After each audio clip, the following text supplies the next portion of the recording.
This is a foundation inspection. And we're looking for cracks and stuff in the foundation.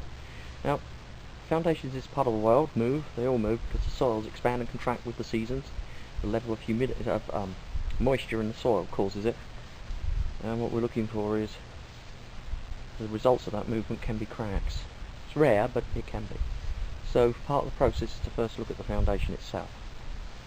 Something I recommend you do annually, just walk around your property, the express purpose, see if anything's changed between now and the year before when you looked at it.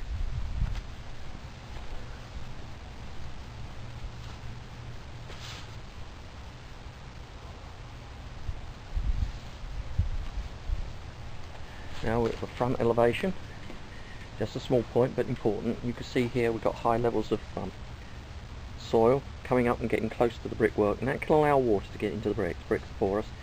The water gets in and then it can damage the framework. That needs to be removed. You want about 4 inches clearance between the dirt and the brickwork. And where you've got bushes like here and vegetation growing up the bricks, you want to get that removed because that can allow spiders, insects, all sorts of stuff to get up on the building, and you don't want that.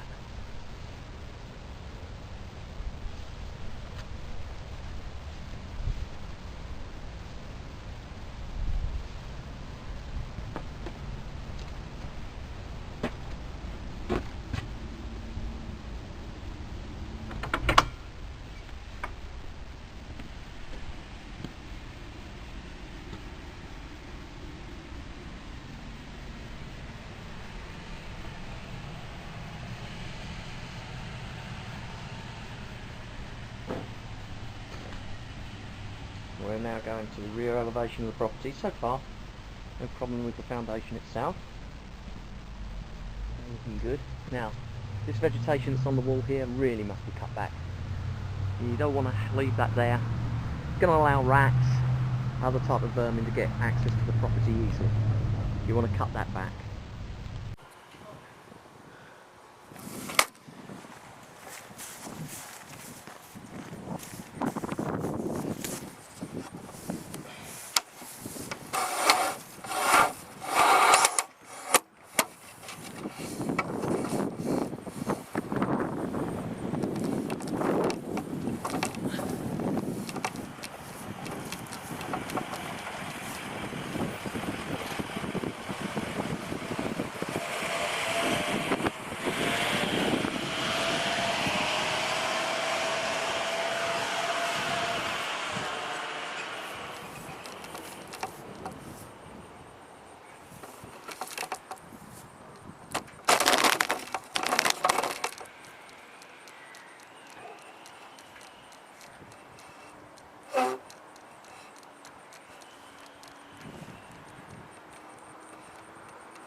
Now this is the wall and window inspection. What we're going to be looking for is cracks in the walls and things about the windows that lead us to, I say, hey, this is not right, it should have been done this way, or there's a possibility you've got foundation movement. Here we go. Now when a foundation moves in Texas, the foundation itself, it's flexible, it's malleable, it actually bends, and so the consequence of movement doesn't show up in the foundation, but it shows up around the windows. And what we're looking for are cracks around this area here, and we haven't got any. What we do have though is missing weep holes from the over the window itself. This is a lintel, steel, should have weep holes over it. So now let's work our way around the building and see if we can find any cracks.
Now you can see up here, there's a little bit of separation in the siding, and a slight crack there. There's a little bit of movement, only a small amount, but that needs to be caulked there.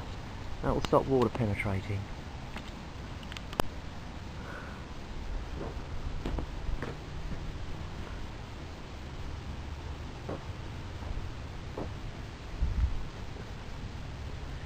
Now a small crack here right on the corner, but it's within 3 foot of the actual corner itself. It's very typical to get movement like that.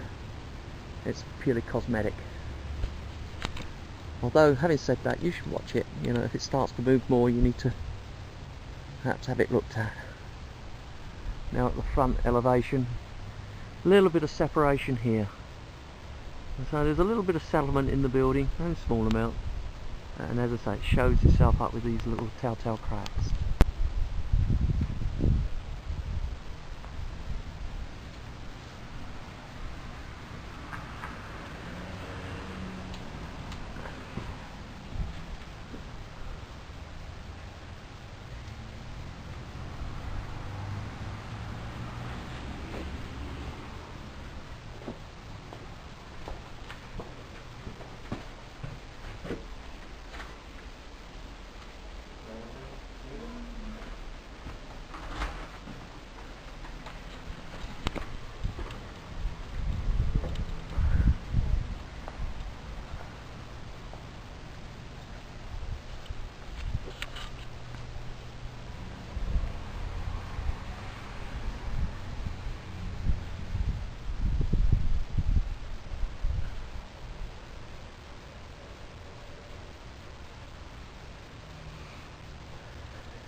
Okay, so over the top of this window here we have a crack. You can see it rises up to the roof line, but we don't have one here. And that crack's more to do with the lack of expansion joint. This is a long wall here. Every 30 feet there should be an expansion gap, and there's not one here. The expansion gaps introduce themselves, so you don't put them in yourself, and that's what's happened there. The building, when it warms up in the summer, it expands, and the bricks of course stuck together with mortar, so to relieve that increased pressure caused by the swelling, you know, the heating up and the expansion, cracks form, and that cracks form there.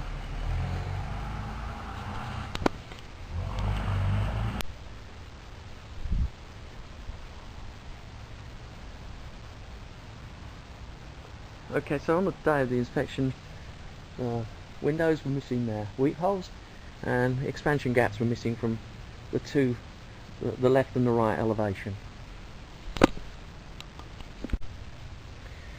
The windows around the house, the actual caulking is aged, it's got hard.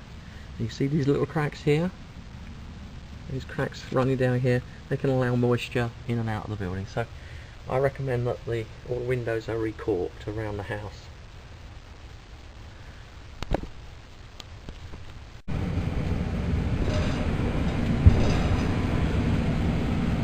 This is the furnace number 1 or 2. What number is it? Let's see if there's a number on here. There's not. So it's the furnace that's on the left of the attic as you look at the water heater, and it's running gas at the moment. It's heating, which is good. This is furnace number 2, and I've managed to get the cover off. I couldn't get the cover off this one. It's screwed on. It's lit and it's heating. These are the 2 compressors to the house. The one on the left here is working, we're running. The one on the right is not, it's not turning, and we have no cooling on the 2nd floor of the building. The cooling on the 1st floor, ground floor, is fine.